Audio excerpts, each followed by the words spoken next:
সারাদিন রোজা রেখে পেঁয়াজি ছোলা বুট মুড়ি খাওয়ায় যে মজা, সারাদিন ভাত খাইয়া তারপরে ইফতারে শরীক হওয়া, ছাগলে ঘাস খাইলে যেমন লাগে ওই রকম তার মুখে লাগে, এই মজা পাবে না। রোজাদারের যে মজা লাগে সেই মজা সে পাবে না।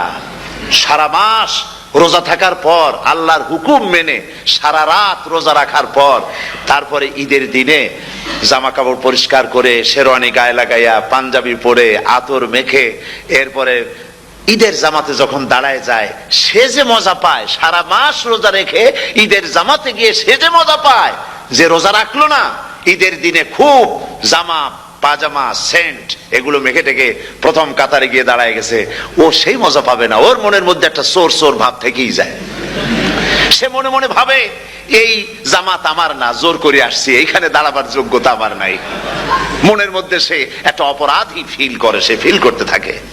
সুতরাং রোজাদারের জন্য দুইটা খুশি, একটা হচ্ছে ইফতারের সময়, আর একটা খুশি হবে যখন আল্লাহ তাদেরকে দেখা দেবেন। সুবহানাল্লাহ। এই রোজা আল্লাহ পাক দান করেছেন। আচ্ছা, কি জন্য রোজা আমাদের দিলেন? এই জন্য দিয়েছেন যে একটা মাস পৃথিবীর মুসলমানরা না খেয়ে থাকুক দিনের বেলায়, ওই না খেয়ে থাকার যে খাবারগুলি বাঁচবে এগুলি আল্লাহ অন্য কোনো এলাকার মানুষদের খাওয়াবেন নাকি? এই জন্য করেছেন রোজা, এই জন্য করেন নাই। রোজার ফজিলত আল্লাহর নবী বলেছেন, রমজান মুবারকের এত ফজিলত, মানুষ যখন কোন ইবাদত করে আল্লাহ পাক সেই ইবাদতের নেক আমলের সওয়াব 10 থেকে শুরু করে 700 পর্যন্ত বাড়ায় দেন।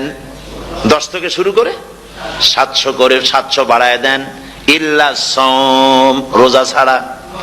নবীজি বলেছেন, রমজান মুবারকে কেউ যদি একটি নফল কাজ আদায় করে, একটি নফল ইবাদত করে, অন্য মাসের একটি ফরজ আদায় করার সওয়াব আল্লাহ পাক নামায়ে আমলে দিয়ে দিবেন।